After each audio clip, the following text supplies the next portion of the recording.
મિત્રો, આજે આપણે મેથ્સ ડેની ઉજવણી માટે અહીં ઉપસ્થિત થયા છીએ। ગણિત એ માત્ર પુસ્તકનો વિષય નથી, ગણિત આપણને વિચારતા શીખવે છે અને જીવનમાં સાચા નિર્ણય લેવા તૈયાર કરે છે। ઘણા વિદ્યાર્થીઓને ગણિત અઘરું લાગે છે, પણ જો કોઈ શિક્ષક તેને ધીરજથી, સરળ ભાષામાં અને પ્રેમથી સમજાવે તો ગણિત જેવો અઘરો વિષય પણ સહેલો બની જાય છે।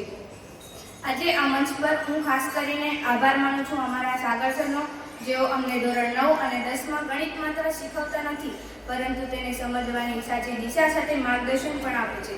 તેઓ અમને શીખવે છે કે ભૂલ કરવી ખરાબ નથી, પરંતુ પ્રયત્ન છોડી દેવા ખરાબ છે। તેઓની શીખવણીથી અમારો ગણિત પ્રત્યેનો ડર દૂર થાય છે અને આત્મવિશ્વાસ વધે છે। આજે આ મેથ્સ ડે પર આપણે બધા વચન લઈએ કે શિક્ષકે બતાવેલી દિશામાં ચાલીને ગણિતને મિત્ર બનાવીશું અને જીવનમાં આગળ વધીશું। છેલ્લે અમારા તમામ ગુરુજનો અને ખાસ કરીને સાગર સરને હું હૃદયપૂર્વક આભાર માનું છું। Happy maths day to all.